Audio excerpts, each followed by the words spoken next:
धरातल पर मीराबाई का आना, राव दूधा जी के घर पर उनका प्राकट्य होना, यह बात निश्चित है कि कभी ना कभी उनके संपूर्ण वंश में कोई ऐसा भक्ति का बीज तो रोपित किया गया था जिससे मीराबाई जैसा वृक्ष उत्पन्न हुआ, जिसकी छांव में बैठकर के हजारों लोग, जिनके फल को, पद रूपी फलों को चख करके ना जाने कितनों की क्षुधा निवृत्त होती है। मैं इस बात को प्रमाणित तो नहीं कहता, पर व्यास मंच से जो भाव निकलते हैं ना, हमारी भावना ऐसी कि वो हम नहीं, या तो कोई दिव्य चेतना या फिर हमारे पूज्य गुरुदेव भगवान के आशीष से और गिरधर लाल जी की वाणी से वो निकलता है। आप सबके चित्त में श्री कृष्ण प्रेम उत्पन्न होना इस बात का प्रमाण है कि आपका कभी ना कभी का संबंध ठाकुर जी से है। भक्तिमती मीराबाई का चरित्र देखते हैं। बाल्यकाल की मीराबाई, ना खेल में रुचि है, ना नृत्य में रुचि है। राव दूधा जी के मझले पुत्र की पुत्री हैं। घर में कोई कमी नहीं है मीराबाई के। वो सारे ऐश्वर्य, सारे सुख मीराबाई के चरण चूमते हैं, जिसके लिए पूरी दुनिया लालायित रहती है। पर एक विचित्र से ख्वाब में रहती हैं, एक विचित्र से शून्यपन में रहती है मीराबाई बाल्यकाल से ही। कैसे संभव हो सकता है ये? बालकों को खेल खेलता देख दूसरा बालक मचलता है कि मैं भी जाऊं, लेकिन खेल खेलते देख, बालकों को देख मीराबाई और उदास हो जाती हैं, एकांत में चली जाती हैं। उन्हें पता नहीं है कि उनका चिंतन क्या है, लेकिन है बस। और ये उस समय की बात है जिस समय पर मीराबाई के ना तो कोई गुरु है, ना कोई आचार्य है, ना कोई पथ प्रदर्शक है। छोटी सी है मीराबाई। मीरा चरित्र को देख करके ऐसा अनुभव होता है, यह पूर्व की घटना। वो तो सबको पता ही है कि वही माधवी के रूप में ठाकुर जी की लीला में गोपी थी, पर यह बात प्रमाणित मान लीजिए, अपने संपूर्ण जीवन काल में, हम गर्जना करते हुए अपनी सारी कथा में कहते हैं, संपूर्ण जीवन काल में एक बार भी भूल से ही सही श्री कृष्ण यदि प्रिय लग गए हों आपको, तो ये मान लीजिएगा कि आपका कोई पूर्व संबंध तो है उनसे। बाबा, हम आप तो उनमें ही लगे हुए। कई लोग कह रहे हैं, महाराज जी आके बोले इंद्रेश जी ना सो रहे हैं, ना सुन दे रहे हैं किसी को। मैंने तो रोके ना है, आप जाओ सो जाओ। और कल तो भावों की तरंग खूब उठ रही थी, लेकिन लाल जी की इच्छा जैसी रही। नहीं तो कल तो महाराज जी 5 रास के वर्णन करने थे, तो मैंने की 7 तो यहीं बज जाएंगे, 7, 8, 9 बज। एक ही रास जल विहार को यदि प्रसंग छेड़ देते ठाकुर जी के, तो वही में ही निकल जाना हो पूरा समय। हमने तो रोके नहीं आप लोग, और ना हमने ज्यादा किसी को कही कि आओ, लेकिन आप सब एक रस, एक स्थिरता में सब बैठे थे। इतनी संख्या में कल वहां लोग आए हुए थे, और जब कथा चल रही थी तो नेत्र बंद करके मैं बोल रहा था, तो मुझे ये लग ही नहीं रहा था कि इतने लोग बैठे होंगे। बिल्कुल शांत मुद्रा में सब बैठे हैं। इस बात का प्रमाण है कि आप कभी ना कभी ठाकुर जी से मिले तो हो, कभी को संबंध तो है। कई जन्मों से बुला रहे हो, कोई तो नाता जरूर होगा। नजरों से नजरें मिला ना पाऊं, मेरी नजर का कसूर होगा। दिशा हम सबकी निश्चित है, बस उस दिशा में बैठाने वाला एक सद्गुरु चाहिए, उस दिशा की तरफ मोड़ देने वाला एक पथ प्रदर्शक चाहिए। रास्ता तो है, बस रास्ता दिखे इस घनघोर अंधियारे में, उसके लिए एक प्रकाश चाहिए। संसार के विषय रूपी अंधेरे में हम सब हैं, पथ हमारे सामने है, पर हम चल नहीं पा रहे। क्यों? क्योंकि प्रकाश नहीं है, गुरु जीवन में नहीं है। मीराबाई शून्य रहती हैं, ना जाने किस चिंतन में रहती हैं। परिवार के लोग मीराबाई के सौंदर्य को देख करके आश्चर्यचकित होते हैं, पर उनकी स्थिति को देख करके और घनघोर चिंतन में चले जाते हैं। ये कैसी कन्या है, ना इसका खेल में रुचि, ना खिलौना खेलती है, ना खेल के साथ खेलती, कुछ नहीं करती, बस बैठी रहती है। और हां, जब मेड़ता में कोई संत आते, जब मेड़ता में कोई वैष्णव आते, जब मेड़ता में कोई ब्रजवासी आते, जब मेड़ता में कोई वैष्णव संत ब्रजवासी ना भी हो, गलती से तिलक लगा के आ जाते, मीराबाई ऐसी मचल जाती मानो जैसे कोई अपना आ गया हो। बंधुओं, ये कुछ अनुभव हैं, ये कुछ क्या बोलते हैं, सिम्टम्स हैं। वैष्णवता चित्त में पूर्व जन्म से। देखो, भक्ति के मार्ग पर दो प्रकार से लोग आते हैं। या तो पूर्व के भक्ति भाव संचित हो तो इस जन्म में आपके चित्त में भक्ति आ जाती है, या फिर इस जीवन काल में कोई ऐसी ठोकर आपके जीवन में लगती है कि उसके कारण आपके जीवन में भक्ति आ जाती है। तीसरा भक्ति का आने का कोई और प्रकार है ही नहीं। या तो पूर्व जन्म का कुछ संचित आपका भजन रह चुका है, इसलिए वो इस जन्म में आप कर रहे हो, या फिर आपके जीवन में ऐसी एक रुकावट आ चुकी है, ऐसी एक ठोकर पड़ी है, ऐसा कुछ ठाकुर जी ने कर दिया है कि बस अब सब भूल भाल करके विचलित होकर के अब ठाकुर जी की तरफ मुड़ गए हैं। बाकी तीसरे को कितनी भी जबरदस्ती कर लो, वो भक्ति पथ पर नहीं आ पाएगा। ये दो ही आ सकते हैं।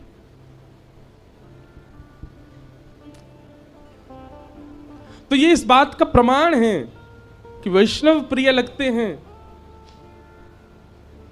संत जन प्रिय लगते हैं, गैया प्रिय लगती है, ब्रज प्रिय लगता है, नाम प्रिय लगता है, लीला प्रिय लगती है, रूप प्रिय लगता है, धाम प्रिय लगता है।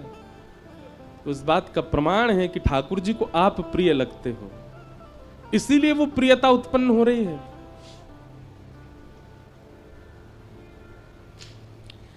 राव दूधा जी अपने घर में संतों को बुलाते और संतों को बुला करके कथा कराते। मीराबाई जाकर के, भैया यहां किसी से बोल दी, उन्हें धीरे बोल लें।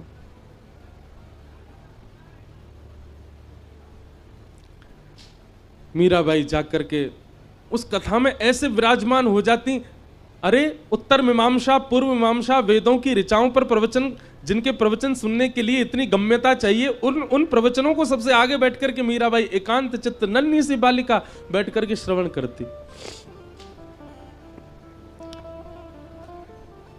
मीरा चरित्र पर एक बार कथा कहने का अवसर मिला था गांधी धाम में, गुजरात में। ये वृंदावन प्यारो वृंदावन जो पद है ना, ये अभी गांधी धाम में ही लिखा गया, और जिनके घर लिखा गया वो बैठे हैं यहाँ पर। उन्हीं के स्थान पर गांधी धाम एक गुप्त वृंदावन जैसा है, वहीं प्रकट होते हैं कई भाव।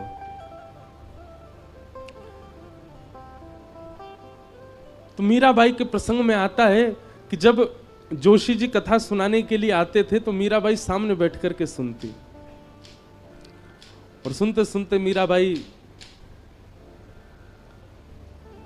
जब कथा विश्राम होती, सब लोग प्रणाम करते, जाकर के व्यास मंच पर नन्ही से मीराबाई आती और व्यास जी को अपलक नेत्रों से देखती रहती। एक छोटे बालक की भांति पुचकार करके जोशी जी कह देते, अरे लाली, अरे बालिका, तू कथा सुनती है, समझ आता है तुझे? मीराबाई के मुखमंडल पर कोई प्रसन्नता नहीं, कोई मूर्छन नहीं, एक जिज्ञासा दिख रही है केवल नेत्रों में। जोशी जी अपनी पोथी रखते जा रहे हैं और अचानक पूछते हैं, क्या बात है लाली, तो ऐसे देखती क्यों रहती है? कोई मन में भाव है, कोई प्रश्न है? नन्ही सी मीराबाई, बड़े बड़े लोग जिस प्रश्न को नहीं कर पाते वो नन्ही सी मीरा पूछती हैं। आप जिनकी कथा सुनाते हैं, आप जिनके भाव व्यास मंच पर बैठ करके कहते हैं, कभी आप उनको चतुर्भुज रूप में बताते हैं, कभी आप उनको शेषनाग पर पौड़े नाथ के रूप में बताते हैं, कभी आप ब्रह्मादि देव उनकी स्तुति कर रहे हैं ऐसा बताते हैं, कभी वो ब्रज के गोपाल बन करके गैया चरा रहे हैं ऐसा बताते हैं। यह तो स्पष्ट हो गया कि वो एक ही हैं, उनके विलास अलग अलग हैं। लेकिन मेरा बस एक ही प्रश्न है, ये गोपाल जी मुझे कब मिलेंगे? चिंतन उसका किया जाता है, चरित्र उसका सुना जाता है जिससे मिलना निश्चित हो। अरे घर में यदि किसी की बहुत प्रशंसा की जा रही है, किसी परिवार के बालक की, तो बाकी बालकों के मन में भाव आता है कि कभी कोई उत्सव में वो बालक आएगा तो हम मिलेंगे। हमारे दादा दादी माता पिता सब उसकी बड़ी प्रशंसा करते हैं।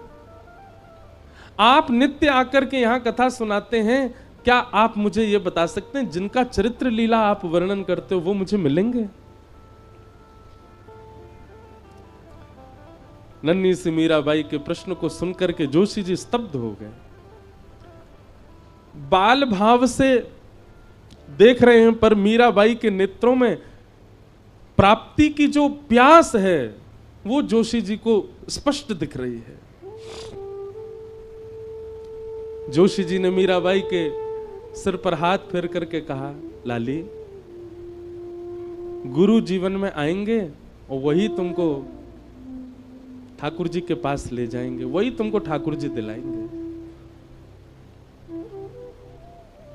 प्रतीक्षा करती रही। यह भी पूछा कब आएंगे गुरु, कोई समय निश्चित है उनका? बंधुओं, मैं अपनी कथा में एक बात स्पष्ट करके कह दूं आपसे, बहुत ध्यानपूर्वक सुनिएगा।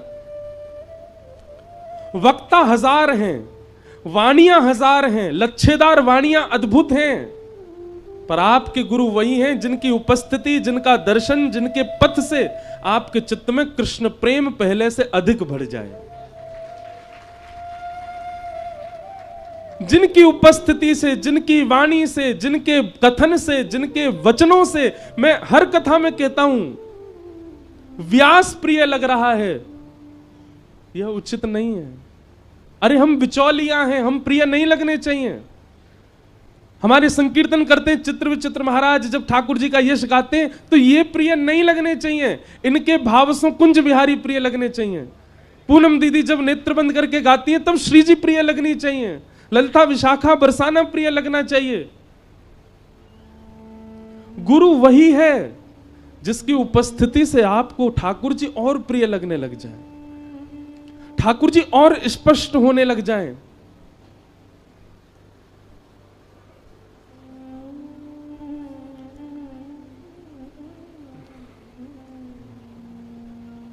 अरे दुनिया में बहुव्यंजन बनते हैं,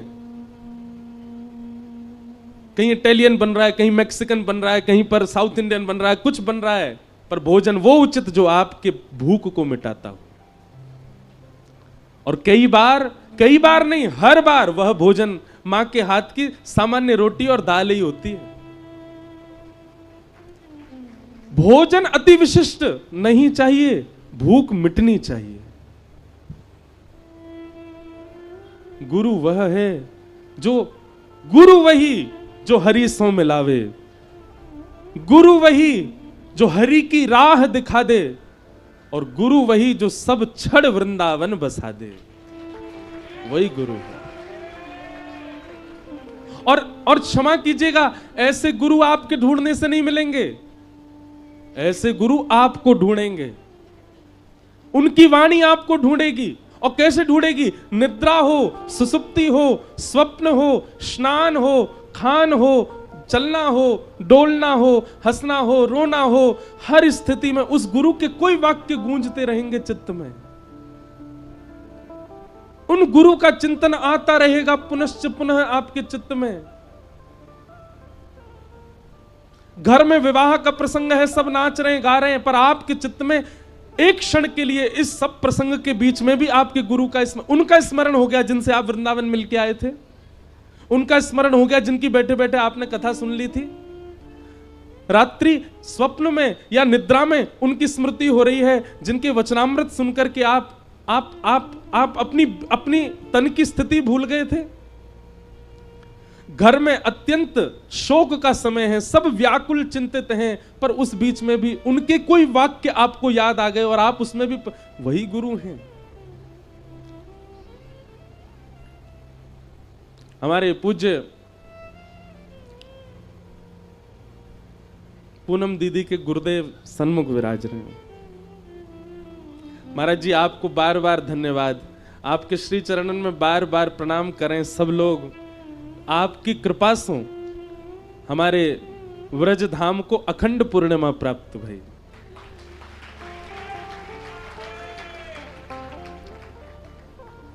महाराज जी सामान्य, महाराज मैं पहले दिना कथा करके जब नीचे उतरो, महाराज जी को प्रणाम करके गयो। दूसरे दिना जब कथा करके गयो, महाराज जी ने मुझको गले से लगायो और गले लगा के मुझसे बोले, मुझे दक्षिणा दे दी महाराज जी ने। महाराज जी बोले मैंने कथाएं बहुत सुनी, मैंने कथाएं बहुत कही, पर आपकी कथा से कृष्ण प्रिय लग रहे हैं और प्रिय लग रहे हैं।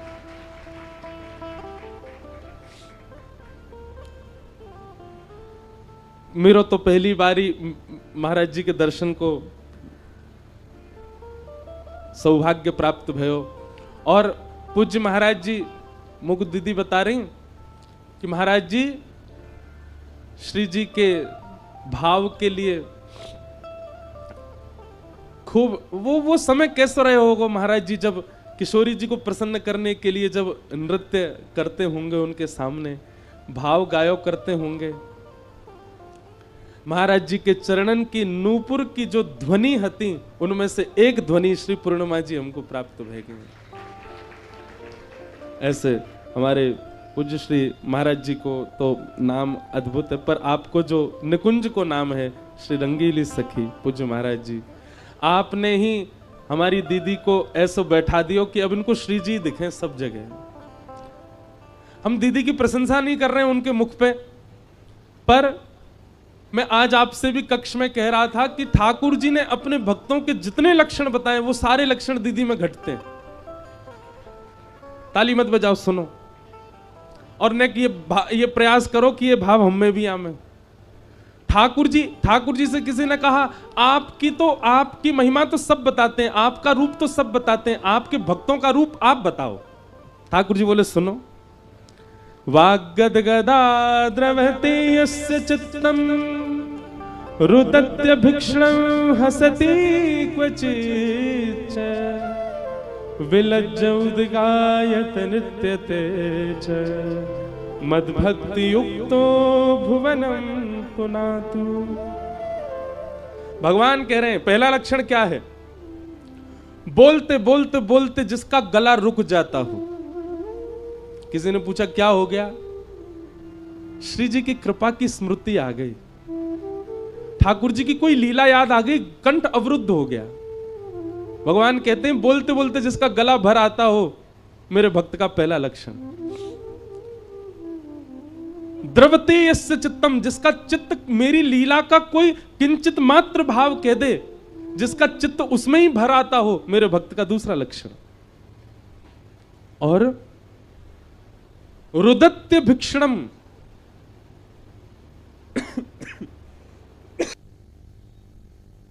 रुदन, अत्यंत रुदन। मैं कई प्रसंग तो जानबूझ करके नहीं बोलता, क्योंकि सामान्य प्रसंग बोलने पर आपकी स्थिति इतनी ऐसी हो जाए। सब लोग मुझे बोले महाराज जी आप कथा करके गए, हमको 1 महीना लगा दीदी को संभालने में। आज कथा विश्राम है रही है, कल मुंह को भोपाल निकलना है। अब मैं इस असमंजस में हूं कि मैं कैसे जाऊं गिरिराज जी से। क्यों? क्योंकि गयो तो दीदी तो बहुत व्याकुल हैं। रुदत्य भिक्षणम, ठाकुर जी कह रहे हैं। और फिर हसित रुदत्य भिक्षणम हसती क्वचिच्च। और एक बात याद रखना, बहुत भाव में रहने वाला, बहुत कृष्ण विरह में रुदन करने वाला, वो हंसता भी बहुत है। जब हंसी में आता होगा तो वह कोई रोक ना पाता होगा। हसती क्वचिच्च।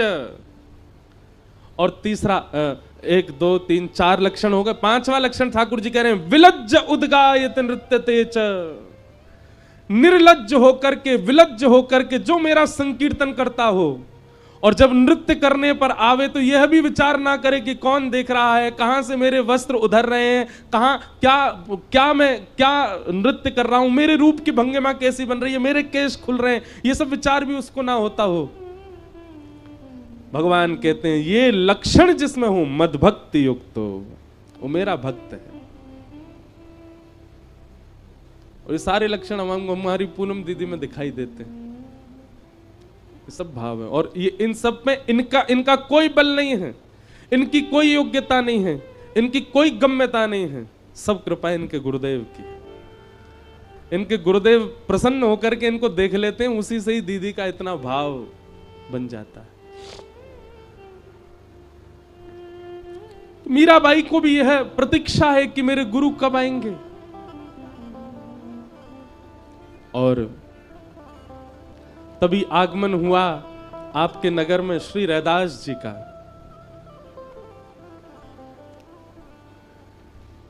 प्रवचन कर रहे हैं व्यास मंच पर बैठ करके, और बगल में जैसे कल गिरधर लाल जी बैठे थे, ऐसे ही एक आसन के ऊपर उनके श्री ठाकुर जी गिरधर गोपाल बैठे हैं। जय।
बोलो कुंज बिहारी लाल की जय। परम सौभाग्य है आज जटेरी धाम के पूज्य महाराज जी हम आप सबके मध्य में विराज रहे हैं। पूर्व में गिरिराज जी में कथा हुई तो महाराज जी उसमें पधारे और महाराज जी ने ऐसी अद्भुत रुद्र वीणा से पूरी कथा को आनंदित किया। आज पूज्य महाराज जी पुनः पधारे, आपके श्री चरणों में बारंबार प्रणाम। ले मीरा है गिरधर तेरा। यहाँ मीराबाई के गुरुजी पधारे हैं और तभी व्यास मंच पर पूज्य महाराज जी पधारे हैं। देव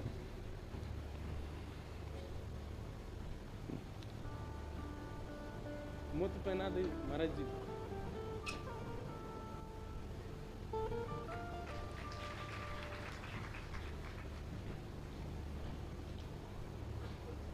हमारी ललिता जी है ना निकुंज में, ललिता जी जिनके अवतार हमारे स्वामी श्री हरदास जी महाराज हुए।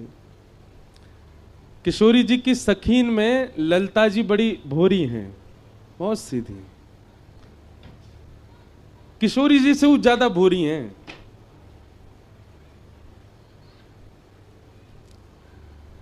पर परिवार में, मित्रों में और कुल में एक चतुर तो होना चाहिए साथ में, नहीं तो सब छलबल करके ले जाएंगे। ऐसी हमारी किशोरी जी की अलीन में नेक नेक, वो भी ज्यादा नहीं, नेक नेक थोड़ी सी जो बुद्धि को प्रयोग करें वो है हमारी विशाखा जी, जिनके अवतार हुए श्री हरिराम व्यास जी महाराज। हरिराम व्यास जी को बाबा चरित्र भी देख लो, हरिराम व्यास जी जैसो कोई लड़वे गुथवे वारो नहीं भयो। खूब ऐसे ऐसे पद हैं हरिराम व्यास जी के। एक पद है उनको याद नहीं पूरी पंक्ति, पर रसिकन सो समधी ज्यादा प्यारे। हरिराम व्यास जी के भाव वृंदावन से जो वृंदावन को पीट करके चले जाते हैं। हरिराम व्यास जी वाक्य का जी भी पद लिखे, बोले उनके सिर पनही पनैया। हरिराम व्यास जी थोड़ा हास्यपद भाव भी है उनको। तो पूज्य महाराज जी को देख करके अपने आप ही सखीन को स्मरण है गयो, ललिता विशाखा। एक लीला बहुत सुंदर, अभी भक्तमाल जी कथा वही तो बड़ी लीलाएं वहां में सुनाई। तो एक लीला आवे कि ठाकुर जी विशाखा जी से बात कर रहे हैं। क्यों? ठाकुर जी ललिता जी से बात करें तो ललिता जी तो बड़ी भोरी हैं। किशोरी जी से कोई बात मनवानी हो तो ललिता जी तो इतनो संकोच करें कि सन्मुख जावे में भी सकुचा में। ठाकुर जी बोले भैया निकुंज की कोई काम बनवाने हो तो विशाखा जी को पकड़ो, बहुत सावधानी से, जो मैया घूम रही हैं बैठ जाओ।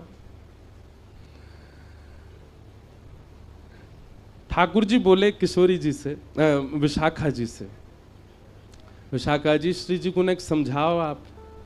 विशाखा जी बोले कहा भैया? बोले हर रोज मान करें, इतनो मान करें मुंह पे रोज रूठ जाए मोते।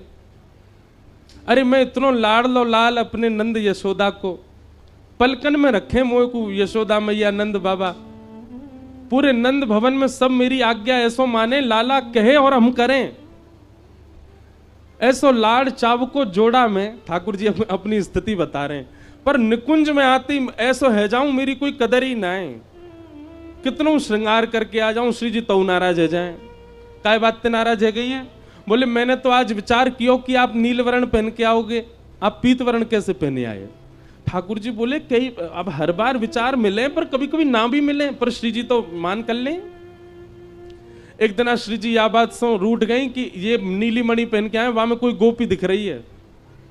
अंत में पता चली वो श्री जी ही दिख रही, अपनो ही प्रतिबिंब देख के गुस्सा है गई जो कौन गोपी बैठी है जा में। हे विशाखा जी तुम श्री जी को समझाओ, बहुत मान करें। वैसे एक बात कहूं, ठाकुर जी यूं कहते जा रहे हैं, अच्छा तो लगे मुझको जी मान कल्ले में मनाऊं इनको, वही से तो लीला को पूरा श्रृंगार बने। पर कभी कभी तो अवकाश होना चाहिए ना, जरूर रोज ही मान करें।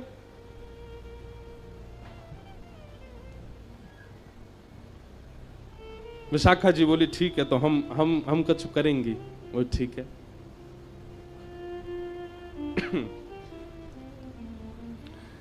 तो आज निकुंज में सब अली खड़ी हैं, सब सहचरियां खड़ी हैं, सब बहुत बढ़िया कछु आनंद, ऐसो कछु राग गायो गयो, ऐसी कोई लीला करी गई कि वासों श्री जी बड़ी प्रसन्न है गए।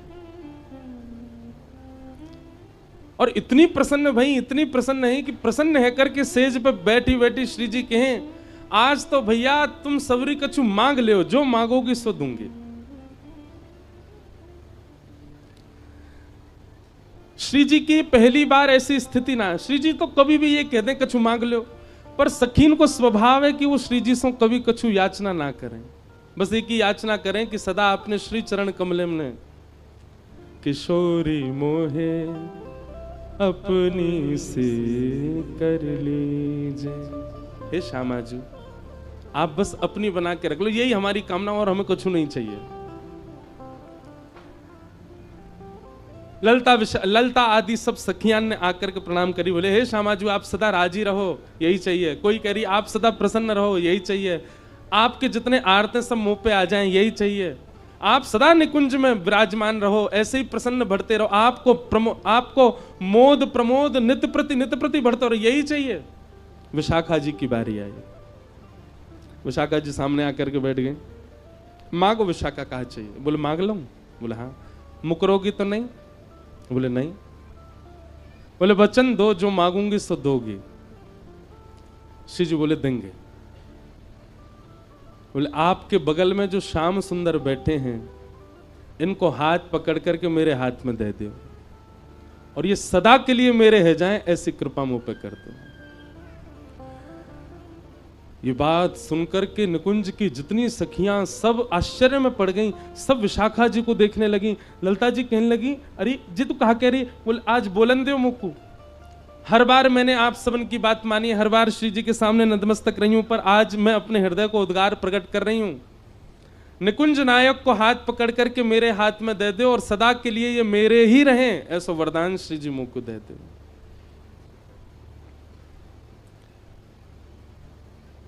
श्री जी स्तब्ध हो गए,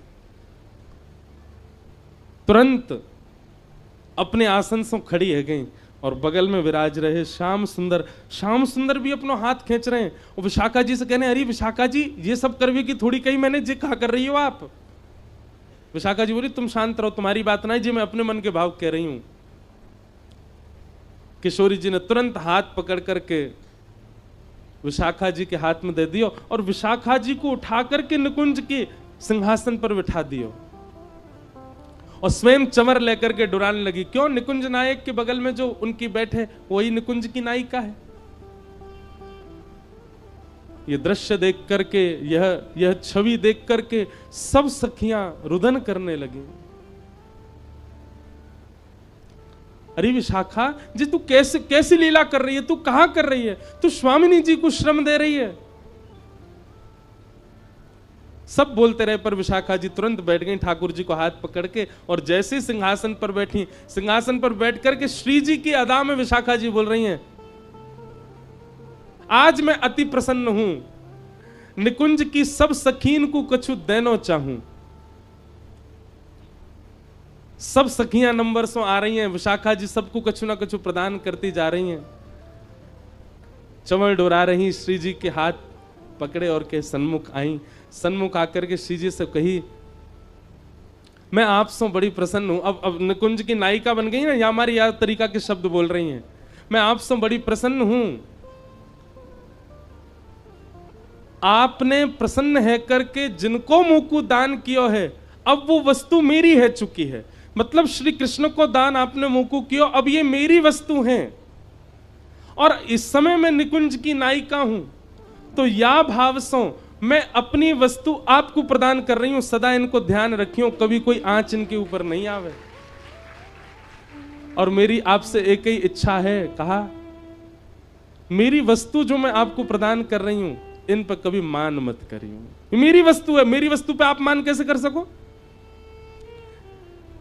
विशाखा जी चाहती तो सीधी किशोरी जी से प्रार्थना कर लेती कि आप ठाकुर जी पे मान मत करो, पर ये विशाखा जी ने ऐसी लीला करी कि सिंहासन पे बैठ के ठाकुर जी अपने कर लिए और अपने करके अब किशोरी जी से कह रही हैं, अब मैं अपनी वस्तु आपको दे रही हूं, तो दूसरे की वस्तु पे मान करने को अधिकार नहीं है। हे किशोरी जी, मैं अपनी हृदय की वस्तु जो आपने मुंह को दी वही मैं आपको प्रदान कर रही हूं, मेरी वस्तु को ध्यान रखियो और आपको हर भाव को अधिकार है, पर अब मान मत करियो, मेरी वस्तु पर मान मत करियो। काउदना मुझको पता नहीं चल जाए कि श्याम सुंदर आज रूठे बैठे। किशोरी जी ने विशाखा जी को हृदय से लगा लियो। इतने में ही देखे सिंहासन पर ठाकुर जी कहाँ गए, नीचे देखी तो पौड़े हुए चरणन में। जय हो विशाखा जी, बढ़िया तुमने बात करी, मैंने कहा लीला रचाई तुमने, ऐसा करके अरे सीधे ही कर देती, पर नहीं, आपकी बुद्धि को प्रणाम है। पहले मैं अपनों कर लियो, अपनों करके फिर किशोरी जी को दे के करिए, अब इन पर मान मत करियो, जो मेरे वस्तु है। ऐसे सखीन को हम प्रणाम करें, ऐसी गोपीन को हम प्रणाम करें जिन्होंने ठाकुर जी अपने वश में कर लिए। महाराज जी को देख के अचानक स्मृति सी आई कि सखीन को प्रणाम कर लियो जाए। तो मैं निवेदन कर रहे हो भैया कि गोपी भाव यानी कि वह प्रेम की स्थिति, जिस प्रेम की स्थिति की गम्यता में हम विचार भी नहीं कर सकते, वह प्रदान करने की सामर्थ्य ना ही किसी यज्ञ में है, ना ही किसी तप में है, ना ही किसी जप में है, ना ही ब्रजवास में है, ना ही दुनिया भर के सब क्रियाकलापों में है। वह गोपी प्रेम भाव देने की क्षमता केवल और केवल गुरु कृपा में है। गुरु कृपा यदि कर दें तो वह हो सकता है। आप कहेंगे गोपियों के कौन गुरु हैं? साक्षात श्री किशोरी जी। किशोरी जी की कृपा से गोपियों को श्री कृष्ण प्राप्त हुए हैं। बिना, कल कथा में श्रवण कर रहे थे रासपंच अध्याय में, अंतर ध्यान हो गए ठाकुर जी। तो बिना गुरु के ठाकुर जी मिलेंगे तो अंतर ध्यान ही रह जाएंगे।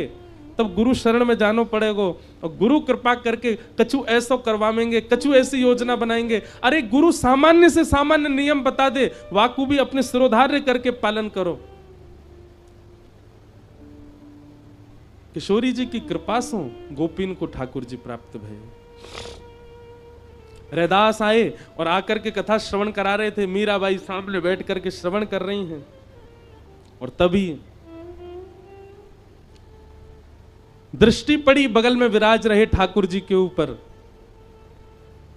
गिरधर छवि देख करके एक भुजा ऊंची, दूसरी भुजा कटिभाग पर, नीचे नेत्र हैं और नाग दमन, इंद्र दमन, देव दमन, 3 दमन ठाकुर जी हैं श्री श्रीनाथ जी। और इस छवि को जब देखा मीराबाई के नेत्र बंद हो गए।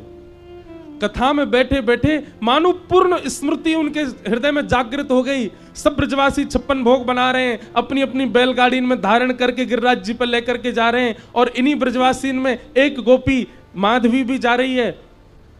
ठाकुर जी के दर्शन की लालसा चित्त में उत्पन्न हो गई है।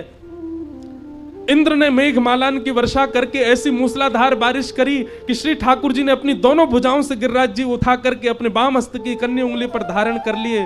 त्रिभंग लली श्याम सुंदर गिरिराज धारण करके खड़े हैं। लाखों ब्रजवासी चारों ओर खड़े हैं छड़ी लगा करके।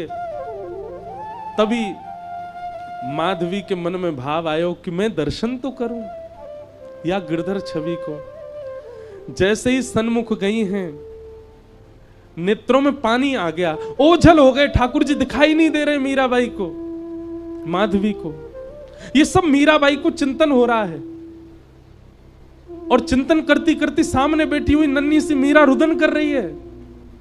रोते विलखते गई हैं ठाकुर जी के पास। मुझे आप दिख नहीं रहे हो नाथ, आपकी आकृति अनुभव हो रही है पर आपका रूप दिख नहीं रहा है, कृपा करो मुझे दिखाइए ना आपका रूप। ठाकुर जी बोले, माधवी प्रतीक्षा कर, एक युग की प्रतीक्षा कर। गिर पड़ी माधवी धड़ाम। बोले, 1 वर्ष, 1 महीना, 1 हफ्ता, 1 घंटा, 1 दिन की प्रतीक्षा दी जाती है नाथ, 1 युग की प्रतीक्षा कौन देता है?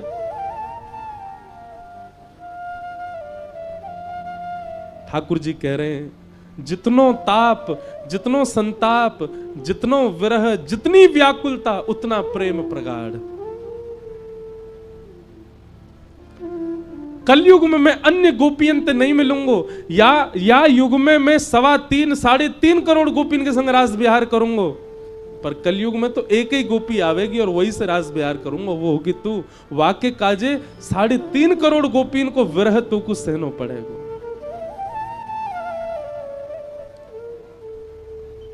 और व्याकुल रहती रहती माधवी 1 युग प्रतीक्षा करके अब मीरा बन के आई हैं। और आज जैसे ही वह स्वरूप देखा, स्मृति आ गई। ठाकुर जी ने पहले ही संकेत किया था, संत के माध्यम से, गुरु के माध्यम से तेरे जीवन में आऊंगा मैं।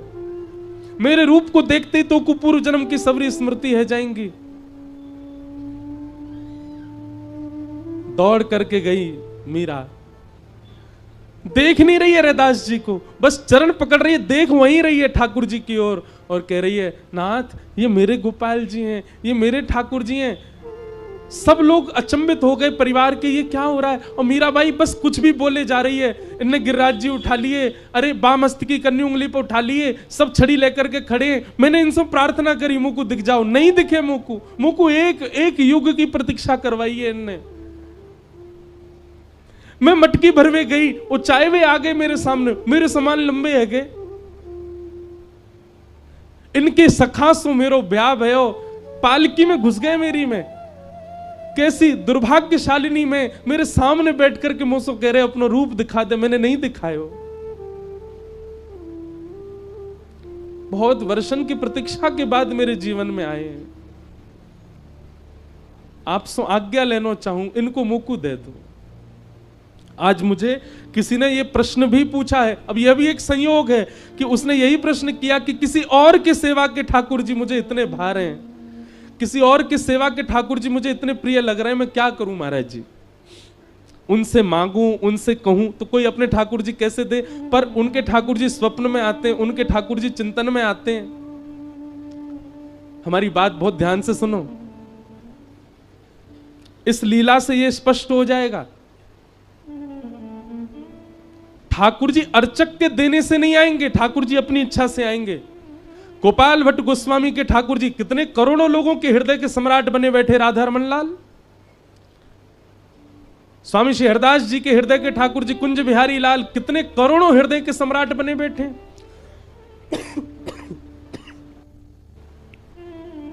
और किसी के अर्चना के ठाकुर जी आपके स्वप्न में आ रहे हैं, तो अब आपको और क्या चाहिए? प्रत्यक्ष तो ठाकुर जी को आना होगा तो आ ही जाएंगे, लेकिन आप कभी अर्चक से जाके याचना मत कर देना कि अपने ठाकुर जी दे दो। अरे अर्चक से पूछो वो कितने भाव से अपने ठाकुर जी को सजाता है, कितने भाव से ठाकुर। हमारे गिरधर लाल, कितने लोग श्रोता कथा में ऐसे आते हैं, उनको यूं लगे इनको लेके भाग जाए हम, लेकिन जादना ऐसा कोई ने प्रयास भी कर लियो, मेरो का होएगो, मेरे तो प्राण बसे उनमें। मीराबाई के चरित्र में सुनो क्या हुआ। यहां रैदास जी रो रहे हैं, अरे कोई या कुछ संभालो, बालिका को जी कहा कह रही है, मेरे गोपाल जी को यूं कह रही है मेरे हैं। मीराबाई प्रार्थना कर रही है, बोले नाथ मैं आपसे लड़ना ना चाहूं, झगड़ना आपसे छीनना ही रही हूं, पर इनके वचन को आपको बता रही हूं। इनने मुझसे कही कि जो मेरे पास आएंगे, आपके माध्यम से आए हैं। इतने संत आए, इतने संतन के ठाकुर जी मेरे यहां आए, पर कोई के ठाकुर को देख करके मुंह को ये स्मृतियां नहीं आई जो आपके ठाकुर को देख के आई है। लेकिन कोई अपनी अर्चक कैसे दे देगा? हृदय से लगा करके रैदास जी तो कक्ष में चले गए। मीराबाई बाहर खड़े होकर के संकल्प लेती है, बोले रैदास जी का दोष नहीं है, मेरे गुरु की कोई दोष नहीं है। कन्हैया अब तुम्हारी इच्छा जाननी है, यदि वास्तव में आप मुझसे प्रेम करते हैं तो आप मेरे पास आएंगे, और केवल 3 दिन का समय दे रही हूं, 3 दिन में आप आ गए तो मान जाऊंगी कि आप मुझसे प्रेम करते थे, आपका जो वचन था वो सत्य था। और 3 दिन में यदि आप नहीं आए तो फिर जो होगा वो मुझे स्वीकार है, अगर मेरे प्राण भी निकल जाएं तो मुझे स्वीकार है।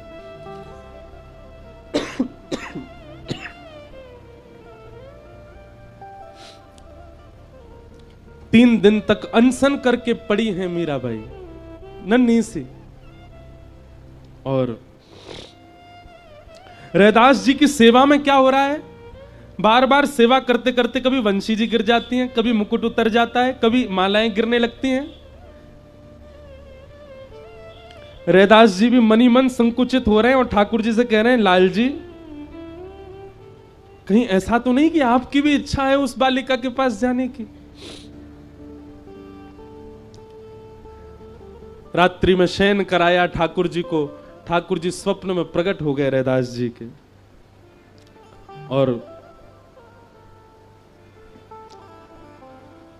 प्रकट होकर के कहते हैं, बोले बाबा आपकी सेवा से मैं बड़ा प्रसन्न हूं, पर अब प्रत्यक्ष सेवा की मेरी इच्छा मीराबाई से है।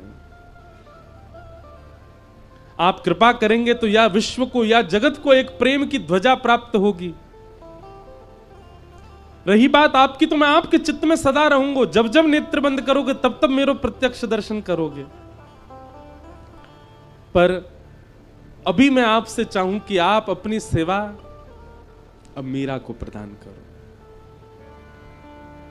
बहुत रोए रैदास, ठाकुर जी के चरणों में बिलक बिलक करके रोए, नाथ मुझसे कोई त्रुटि भई हो तो क्षमा करो। और अपने ठाकुर जी को हृदय से लगा के इतने वर्षों से कर रहे सेवा, निकल दिए मीराबाई के पास। अचेत अवस्था में पड़ी है मीराबाई, अन्न जल त्याग करके पड़ी हैं। और तब अपने ठाकुर जी ले जा करके मीराबाई के कक्ष में गाया, ले मीरा है गिरधर तेरा, ले मीरा है,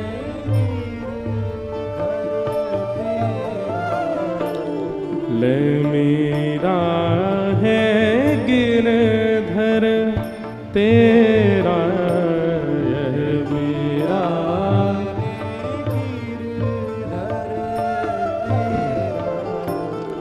ले मीरा है गिरधर तेरा। सब गाओ।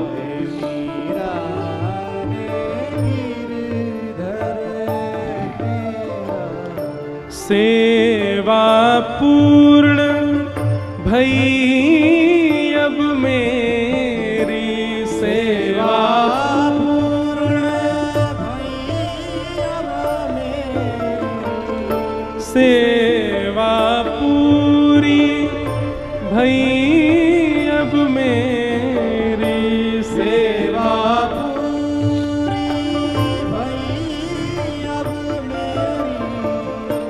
जागा भाग्य है तेरा, ओ जागा भाग्य तेरा, बेटी ले मेरा है गिरधर तेरा, ले मेरा है गिरधर तेरा। कैसे है ना ठाकुर जी, एक को इतना संयोग देकर के और अचानक वियोग में डाल दिया, और एक को एक युग का वियोग देकर के अचानक संयोग प्रदान कर रहे हैं।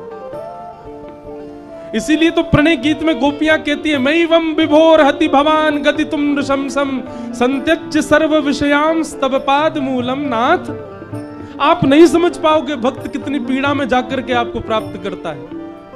आप तो भोक्ता हो, भोजन करना जानते हो, बनाने वाले को पता होता है कितनी श्रम से भोजन बना है। पर भैया यहां में कछु और उपाय है ना सके। ठाकुर जी को ये स्वभाव है, एक को संयोग दे रहे हैं तो किसी को वियोग दे करके आए हैं, और जिसको संयोग दिया है ज्यादा दिन टिकवे वाले ना है, वियोग देंगे।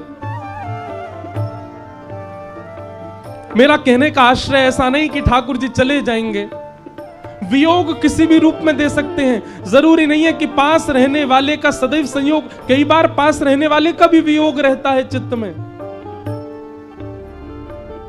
सेवा बड़े भाव सो करियो, सेवा बड़े भाव से करियो। मीराबाई को समझा रहे हैं, सेवा बड़े भाव सो करियो, सेवा बड़े भाव से करियो। नैन लगइयो नेहा, ओ नैन लगइयो बेटी ले मेरा है गिरधर तेरा, ये मेरा है गिरधर ले मेरा है गिरधर तेरा, ले मेरा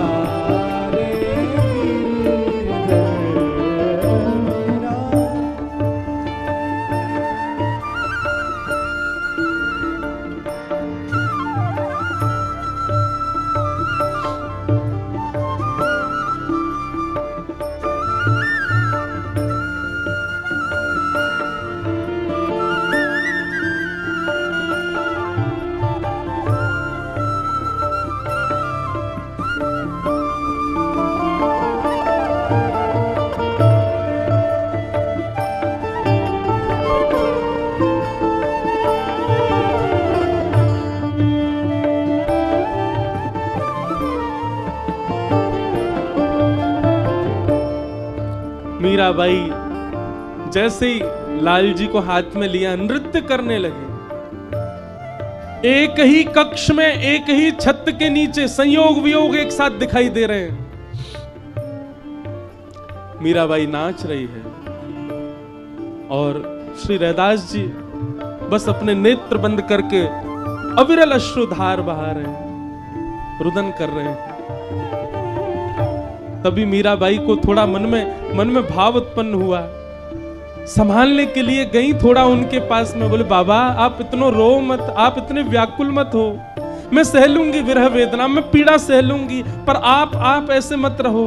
अगर आपको लगे कि ये उचित नहीं तो आप श्री ठाकुर जी की सेवा करो, पर मेरी स्थिति तो ये कि मैं विरह सेवे लायक अब हूं नहीं, प्राण ही निकलेंगे मेरे तो। रैदास जी कहते नहीं, सो ही सुहागन प्रिय जाहिरी झे,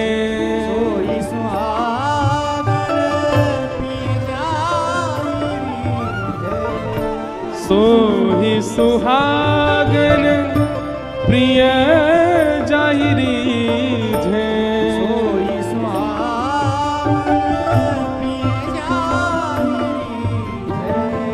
कैसा तेरा मेरा हो, कैसा तेरा लाली, ये तेरे और मेरे नहीं है, इनके और उनके नहीं है, ये तेरे मेरे इनके उनके नहीं है, ये वाक्य हैं, ये जा से रीझ गए हों, ये जासों प्रसन्न है जाएं, ये वाक्य हैं, ये तेरे मेरे की कोई बात नहीं है लाली। सो ही सुहागन प्रिय जाहिरी झे, सो ही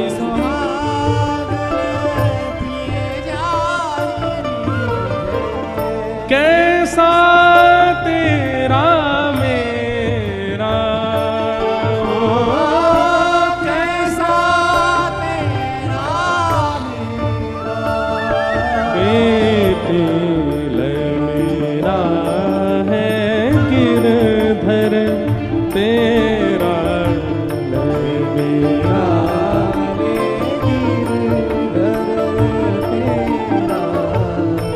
मेरा गिरधर तेरा,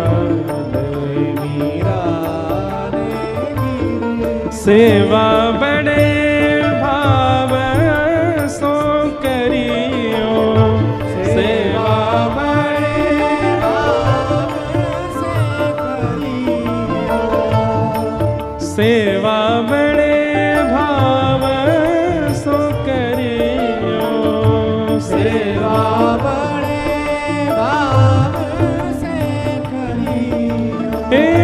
जागा भाग्य है तेरा, जागा भाग्य तेरा, मेरा मेरा है गिरधर तेरा, मेरा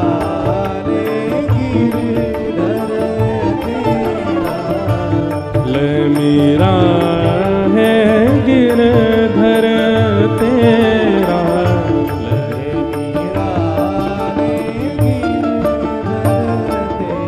और मीराबाई को गिरधर गोपाल प्राप्त हो गए।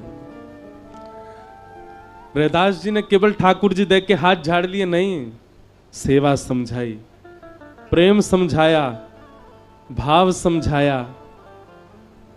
मीराबाई ने कहा कब प्रत्यक्ष प्राप्त होंगे, कब हृदय से लगाएंगे, कब मुझे स्वीकार करेंगे। तब ले गए मेड़ता की ऊंची अटारी पर और वहां से उस दिशा की ओर दिखाया जिस दिशा में वृंदावन है, और कहा बिटिया यही दिशा है तेरी, इसी दिशा में है वो नगर, जिस नगर से प्रेम पुष्ट होता है, जिस नगर से ये पुष्ट होते हैं, ये गाढ़ आलिंगन करके प्राप्त होते हैं। बस अब तुम्हारा जीवन और कुछ नहीं है, ये दिशा ही तुम्हारी है, ये वो नगर ही तुम्हारा है, वो वही सब कुछ है तुम्हारा। और मीराबाई बस अब प्रतीक्षा कर रही है कब वो समय आवेगा। देखो एक बात मैं कथा में कहा करता हूं, वृंदावन मन करे जावे को तो अदबद के अपने आप पहुंच मत जाए करो। धन के बल पर, साधन के बल पर वृंदावन दौड़ के मत पहुंच जाया करो, तो प्रतीक्षा करो। वृंदावन ऐसी स्थिति बनावे कि आप कोई प्रयास नहीं कर रहे हैं, पुनः अपने आप आपको वृंदावन जाना पड़ रहा है, तो समझो कि हाँ वृंदावन ने बुलायो है। दो स्थिति में वृंदावन आया जाता है, बहुत ध्यान से सुनना। पहली स्थिति, अब प्रयास करने वाले, ऐसा नहीं कि आप बात को सुन के प्रयास ही नहीं करें, आओ ही नहीं, आओ पर एक आध बार अपने प्रयास से आओ, पर कभी कभी ऐसा कुछ करो कि आपने कोई प्रयास नहीं किया, अपने आप वृंदावन ने निमंत्रण करके और आपको ऐसा बानिक बनाया कि आप आई गए वृंदावन। वृंदावन को बुलाने दो, वृंदावन को खींचने दो। और दूसरा कि अब प्राण धीरज रख ही नहीं रहे, अब प्राण निकल ही जाएंगे और कोई उपचार नहीं है, अब प्राण टिक नहीं सकते वृंदावन के बगैर। तो वृंदावन,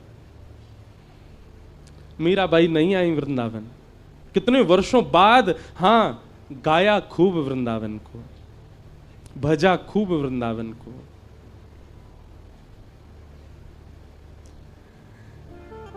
मीराबाई ने गुरुदेव से पूछा कि मुझे बहुत स्मृति होती है, बहुत याद आती है श्याम सुंदर की, गिरधर गोपाल की, मैं क्या किया करूं।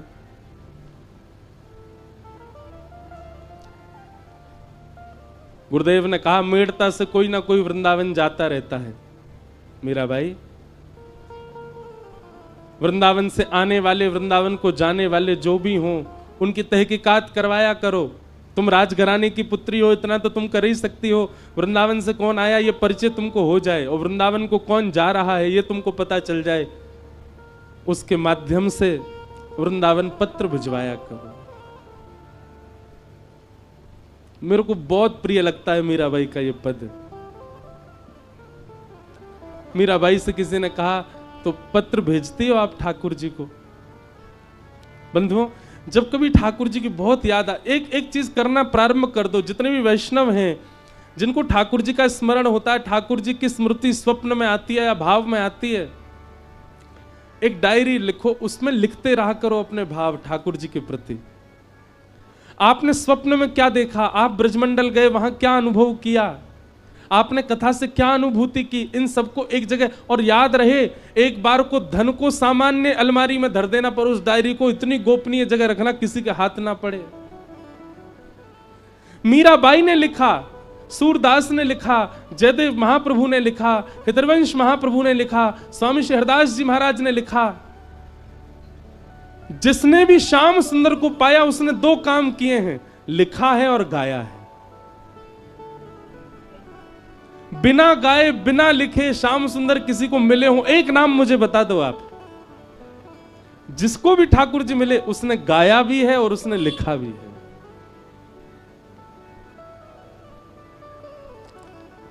मीराबाई कहती है गुरुदेव आज्ञा तो करके गए थे कि वृंदावन को पत्र लिखा करो, पर मेरी तो स्थिति बड़ी भयावह हो गई है। क्यों? मीराबाई कहती हैं पतियां मैं कैसे लिखूं, लिखी ही न जाए पतियां। सब लोग गाओ।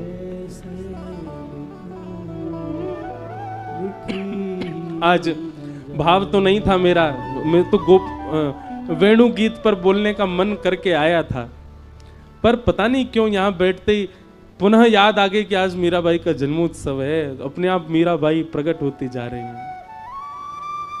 हमारे पूज्य नाना जी कहते थे, लाला व्यास मंच में बैठ के सहज भाव से कोई की याद आ जाए, समझ जाइए वो कथा में आए हैं, वो कथा में विराज रहे हैं। आज शरद पूर्णिमा पे मीराबाई कहाँ हैं? बोले कहाँ हैं? कहीं और नहीं है, मेड़ता में नहीं है, मेवाड़ में नहीं है, नाथद्वार में नहीं है, चित्तौड़गढ़ में नहीं है, कहाँ है? गौरांगी रसकुंज में बैठी है मीराबाई और कथा श्रवण कर रही है।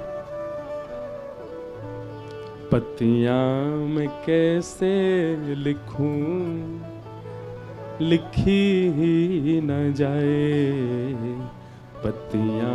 गाओ सब लोग। कैसे लिखूं, लिखी न जाए। क्यों नहीं लिख पाती आप? कलम धरत मेरो कर कांपत है,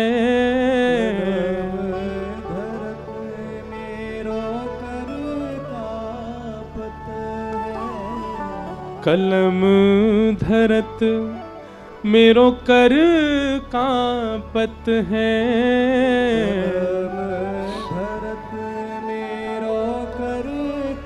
और जैसे तैसे दूसरे हाथ से अपने हाथ को पकड़ करके हिले नहीं, जैसे तैसे जो कछु लिख पाऊं मैं वो भी सब मिट जावे। काइकू लिखते लिखते इतने नीर बहते हैं नेत्रों से, नैन रहे हैं बहाए, नैन रहे हैं बहाए, कलम धरत मेरो कर कांपत है, धरत मेरो कर कांपत है, नैन रहे हैं बहाए, नैन रहे बहाए,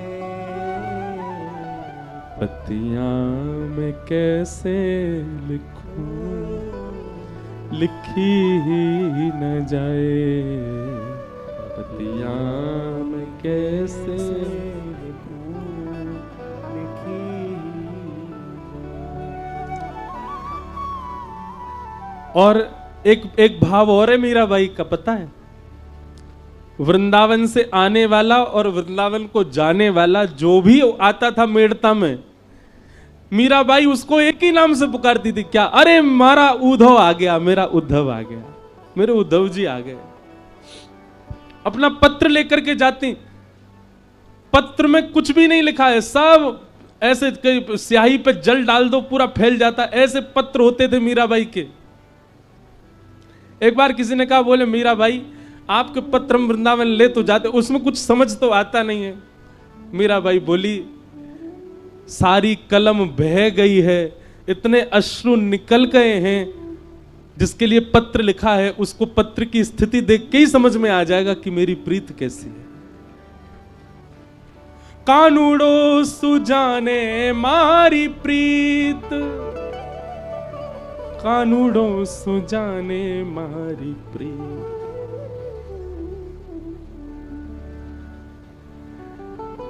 मीराबाई पत्र देती और क्या कहती है? हमारी विपत उद्धव देखी जात है, हमारी विपद उद्धव देखी जात है। उद्धव, अगर पत्र में कुछ नहीं भी लिखा गया है ढंग से तो मेरी स्थिति तो तुम देख रहे हो ना। पत्र चढ़ा दिया करो और स्थिति बता दिया करो श्याम सुंदर को कि कैसी स्थिति है मेरी। हमारी विपत उद्धव देख जात है, हमारी विपत उद्धव देख जात है। हरि सो कहियो जाए, हरि सो कहियो जाए। क्या पत्तियां मैं कैसे लिखूं, लिखी ही न जाए, पत्तियां कैसे लिखूं, लिखी। वृंदावन जाने वाला कहता है तुम्हारी स्थिति बता दूं और स्थिति के बाद क्या कहूं, बस ये बता दूं रोती है, बिलखती है, व्याकुल रहती है, इसके बाद कुछ कहना है? मीराबाई कहती बस एक बात, क्या?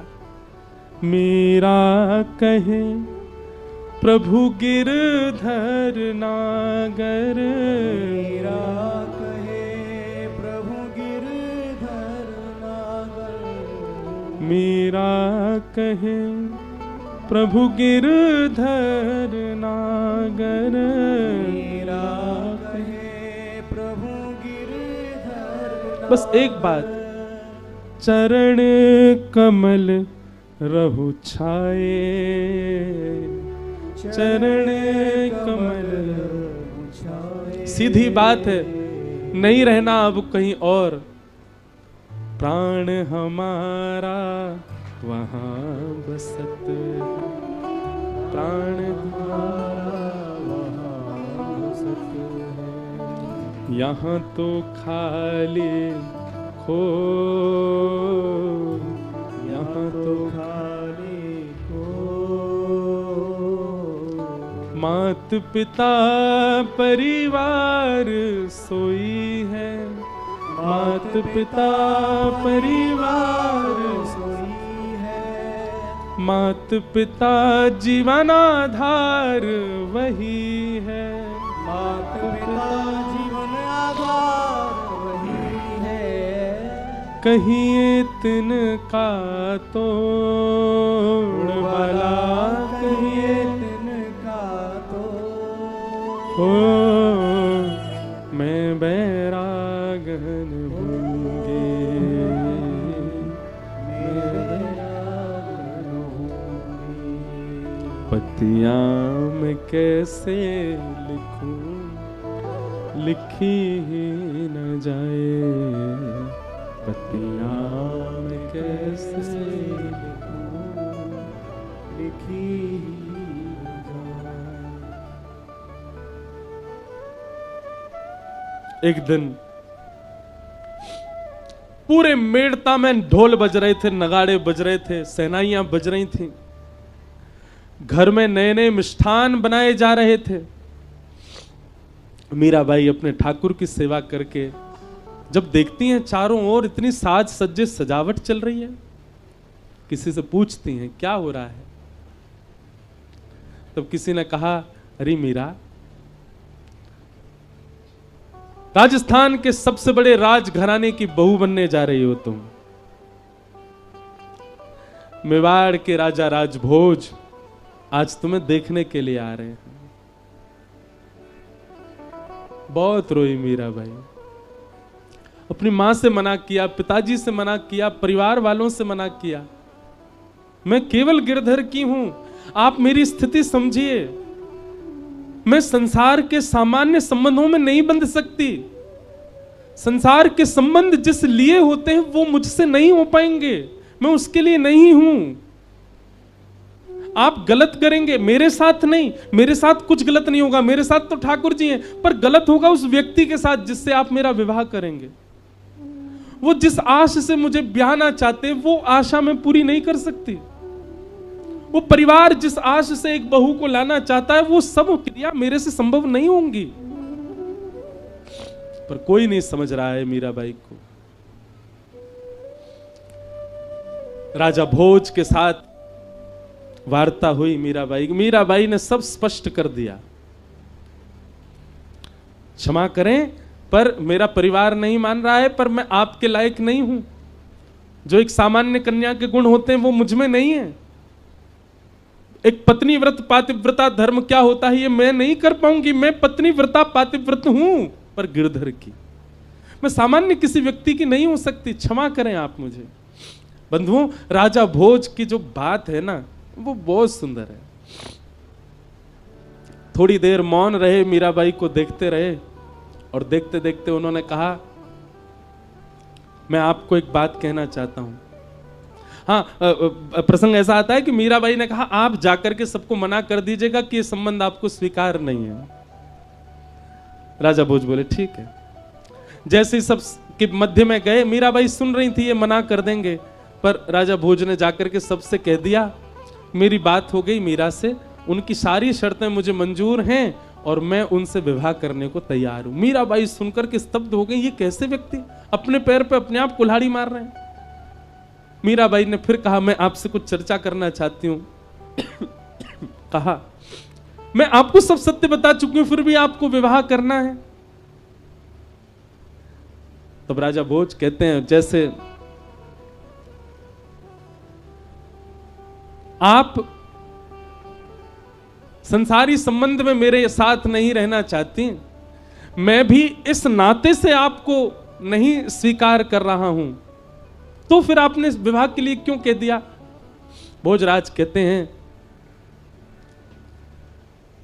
हमारे मेवाड़ में एक से एक राजा आते हैं, एक से एक योद्धा आते हैं, एक से एक विरक्त आते हैं, एक से एक सन्यासी आते हैं, पर हमारे मेवाड़ में आज तक किसी भक्त के चरण नहीं पड़े। अगर मीराबाई आ जाएगी तो हमारा मेवाड़ पवित्र हो जाएगा। आपके चरण पड़ने से हमारा द्वार घर पवित्र होगा, इसलिए आप चलो।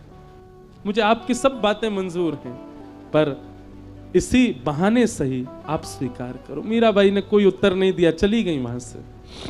बस उसी दिन से विरह व्याकुलता बढ़ने लगी। नित्य अपने ठाकुर जी से कहती हैं, घर के लोग नहीं मानेंगे, सब मेरा जबरदस्ती ब्याह कर देंगे, आप आओ ना।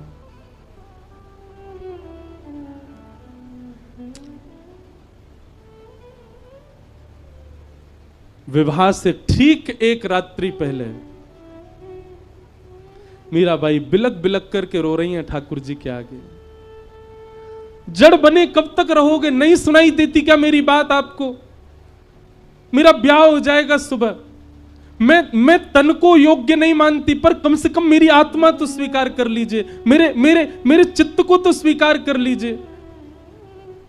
देह इस संसार का है, संसार के लोग इससे कुछ भी करें, इसका विवाह कर दें, इसके साथ जो चाहे वो, मुझे देह की चिंता नहीं, पर कम से कम मेरी चेतना को तो स्वीकार करो माधव।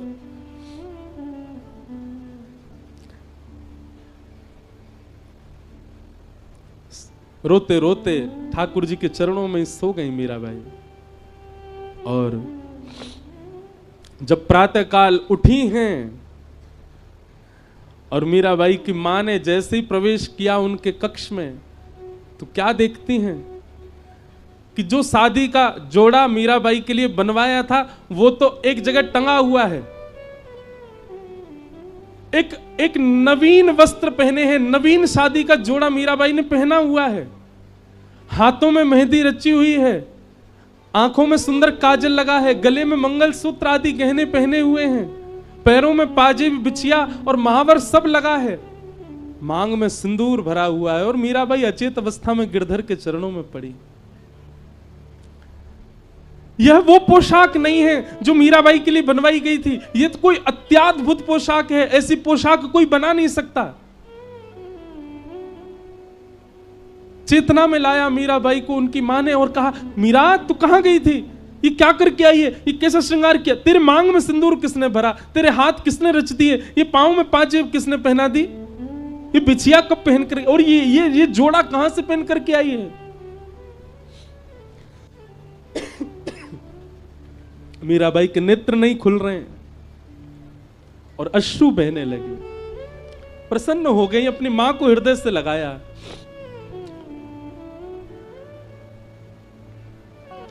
माई माई सपनानु वरना दीनानाथ दीनानाथ।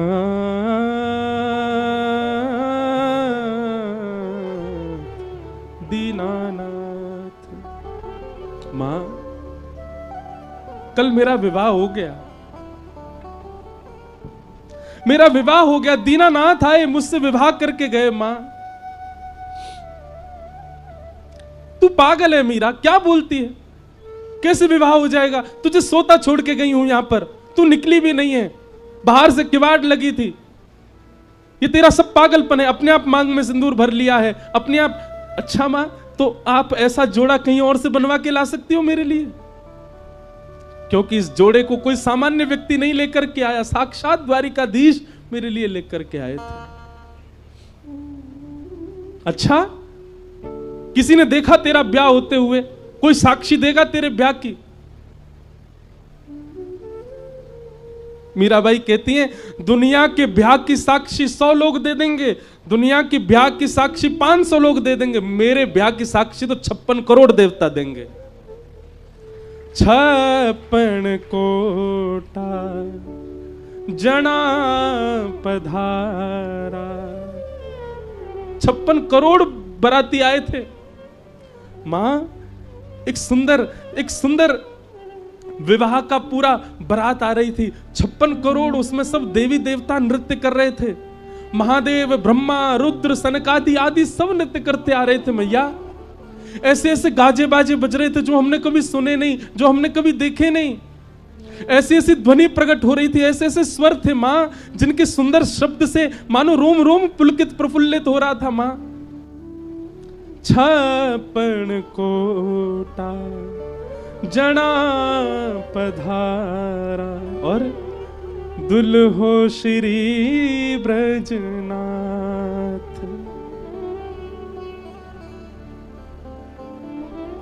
एक तो इतने प्यारे श्याम सुंदर, ऊपर से कल दुल्हा बन के आए मां। क्या छवि, क्या रूप, क्या श्रृंगार। मुझे देख के मंद मंद मुस्कुरा रहे थे। मेरे जीवन का सबसे श्रेष्ठ दिन।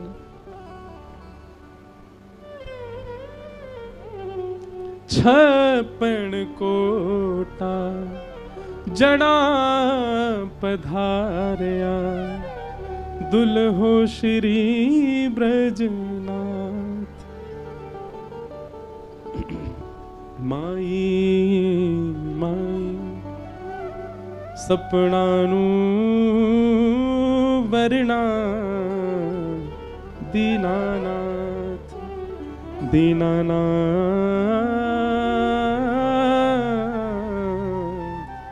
दीनानाथ।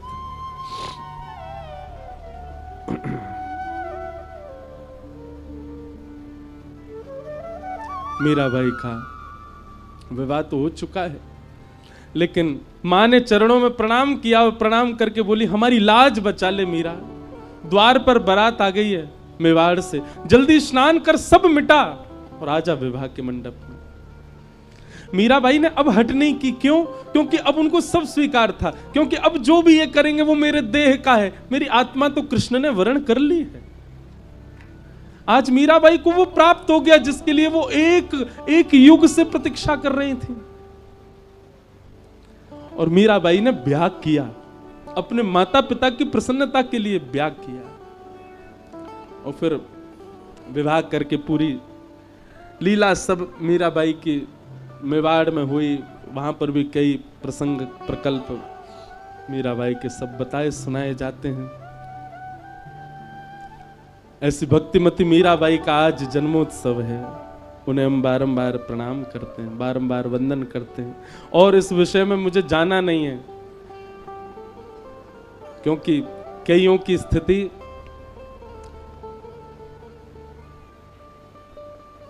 ऐसी हो जाती है कथा के बाद में कि फिर बाकी लोग बोलते हैं, महाराज जी आप तो सुना के चले गए कथा, हमारे ऊपर उनको छोड़ गए, अब इनको कैसे संभालें। बंधुओं, हम मीरा जैसे तो नहीं बन सकते। मीरा जी जैसा भाव भी हमारे चित्त में नहीं आ पाएगा। पर हाँ, मीराबाई ने जिस प्रकार प्रयास किया ठाकुर जी को प्राप्त करने का, एक गुरु प्राप्त करके प्रयास करो। हम आपसे बहुत स्पष्टता से कह रहे हैं, कई बार कथाओं में कई लोगों में हमको भाव दिखाई दे जाते हैं कि वो रुदन कर रहे हैं या भाव। आप कथा में आ ही नहीं पाओगे यदि आपके चित्त में प्रेम हो जाएगा। आप दूर कहीं बैठ करके बस रुदन करोगे। आप कभी नहीं चाहोगे कि हम उनकी नजर में आ जाएं, उनको हम दिख जाएं, हम उनसे कुछ पूछ लें। जिज्ञासाएं नष्ट हो जाएंगी चित्त की सारी। मीराबाई ने एक बार जिज्ञासा की थी, वो भी बचपन में। उसके बाद कोई जिज्ञासा नहीं। दूसरी जिज्ञासा की जब ससुराल पक्ष ने बहुत ज्यादा उनको प्रताड़ित करना प्रारंभ कर दिया, तब बस गोस्वामी तुलसीदास जी से पूछा कि मैं क्या करूं, मैं त्याग दूं या क्या। तब गोस्वामी जी ने लिखा, तजियता ही कोटि वैर सम यद्यपि परम स्नेही, जाके ही न राम वैदेही। बस बाकी मीराबाई ने कभी कोई जिज्ञासा प्रकट नहीं की। कई बार कथाओं में कईयों के भाव देखते हैं तो ऐसा लगता है कि ये भाव प्रकट है, पर बंधुओं भाव जितना हो सके ना, भाव के बाद में एकांत में चले जाया करो। भाव के बाद ठाकुर जी को आने का अवकाश तो दो। पहले सदगुरु की शरणागति लो। अपने तन को, अपने चित्त को, अपनी बुद्धि को इतना पवित्र कर लो जैसा ब्रज गोपिकाओं का है, जैसा भक्तिमती मीराबाई का है। अरे परपुरुष की बात क्या करते हैं, परपुरुष होता क्या ये नहीं जानती ब्रज की गोपियां। कृष्ण मन कृष्ण तन कृष्ण ही हमारो धन, आठों याम ऊधो हमें कृष्ण ही सो काम।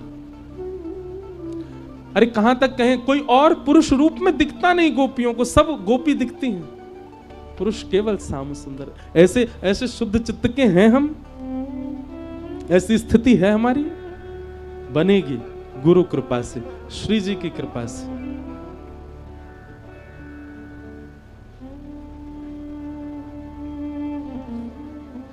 मीराबाई का एक भाव मुझे बहुत प्रिय लगता है, थोड़ा आनंद वाला भाव है। मीराबाई कह रही हैं,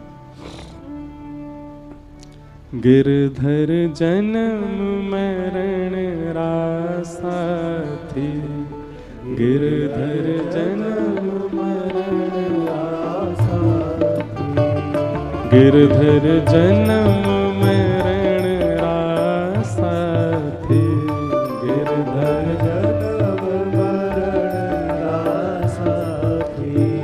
होया नाय बिस्तरू में दिन राती, होया है नाय बिसरू में दिन राती, या नाय बिस्तरू में दिन राती, या है नाय बिसरू में दिन राती। गिरधर जन्म मरण रासा थी, गिरधर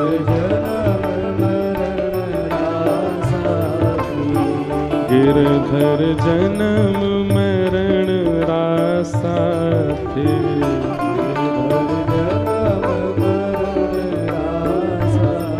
और इनके बिन मोहे सलना परत है, जानत मेरी छाती, इनके बिन मोहे सलना परत है, जानत मेरी छाती, इनके बिन मोहे सलना परत है, जानत मेरी छाती, इनके बिन मोहे सलना परत है, जानत मेरी छाती। ऊंचे चढ़ चढ़ पंथ निहारूं, ऊंचे चढ़ चढ़ पंथ निहारूं, ऊंचे चढ़ चढ़ पंथ निहारूं, ऊंचे चढ़ चढ़ पंथ निहारूं। रोए रोए अखियां प्यासी, गिरधर जन्म मरण रासा थी,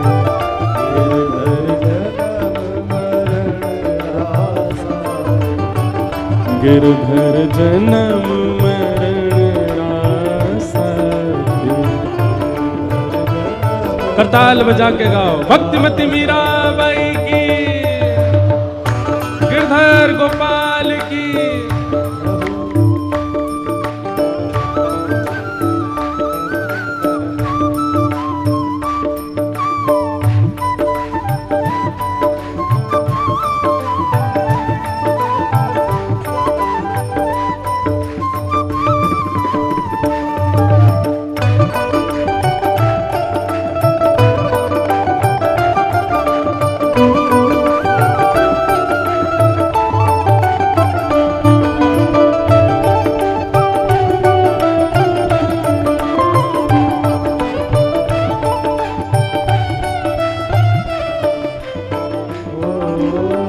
पल पल पिय को रूप निहारूं, निरख निरख सुख पाती,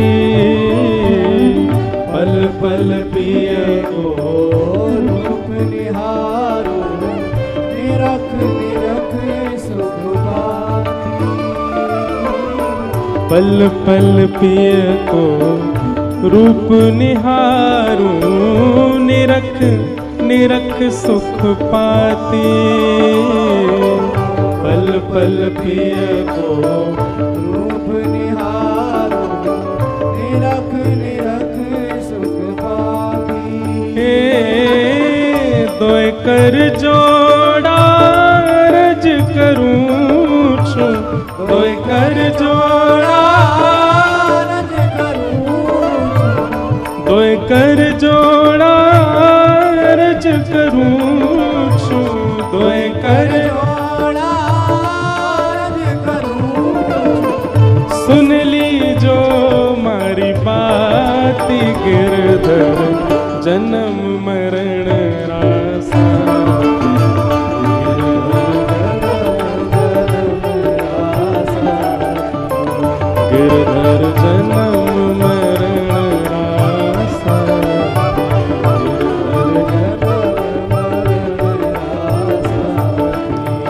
गिरधर जन्म मरण रासा।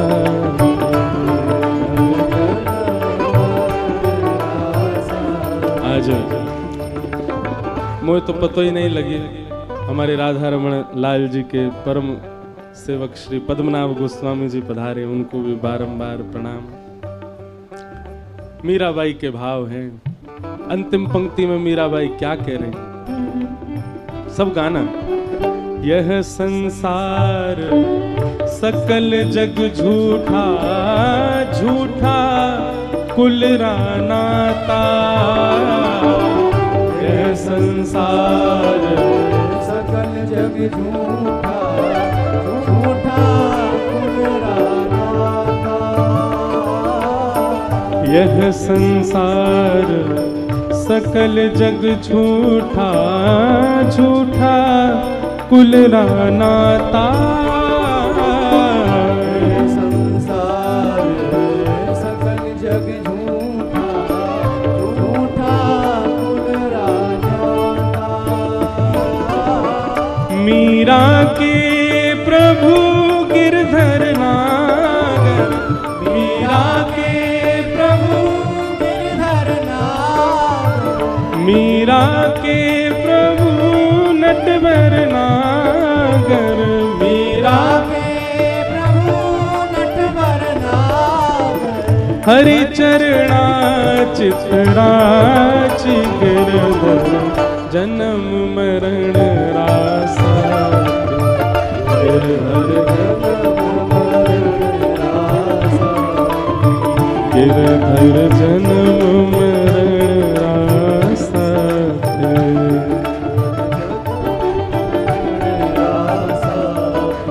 ओ आए नाय बिसरू में दिन राती। नाय बिसरू में दिन राती। आया नाय बिसरू में दिन राती। नाय बिसरू में दिन राती। गिरधर जन्म मरण रासा।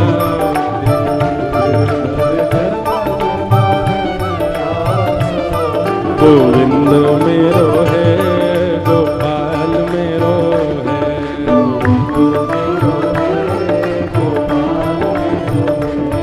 गोविंद मेरो है, गोपाल मेरो है।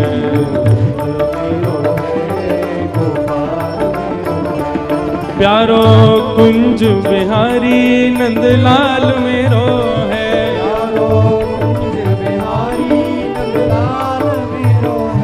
प्यारो कुंज बिहारी नंदलाल मेरो है।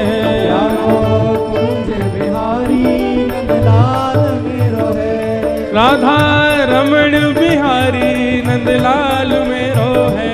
राधा रमण बिहारी नंदलाल मेरो है। राधा रसिक बिहारी नंदलाल मेरो है। हे प्यारो कुंज बिहारी नंदलाल मेरो है।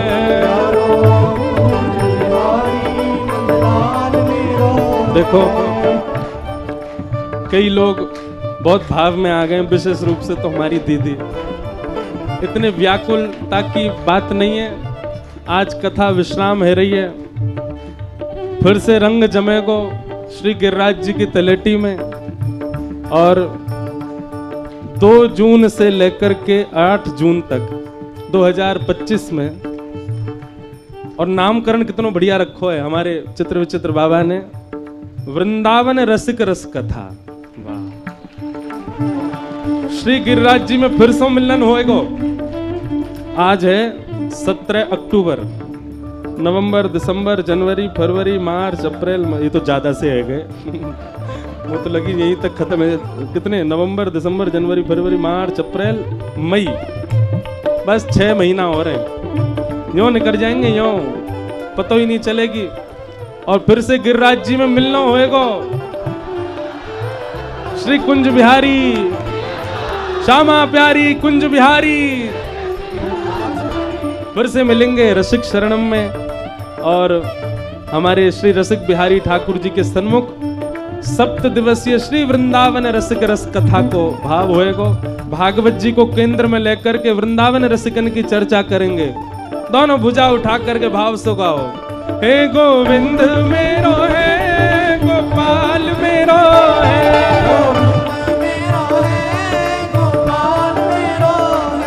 गोविंद मेरो है, गोपाल मेरो है, ओ राधा रसिक बिहारी नंद लाल मेरो है,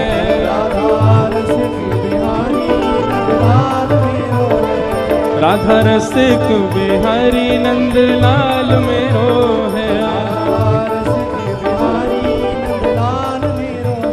गौरांगी रस बिहारी गोपाल मेरो है, गौरांगी रस बिहारी गोपाल मेरो है, ओ प्यारो गिरिवर धारी नंदलाल मेरो है, गिरिवर धारी नंदलाल मेरो है, राधा रमण बिहारी गोपाल मेरो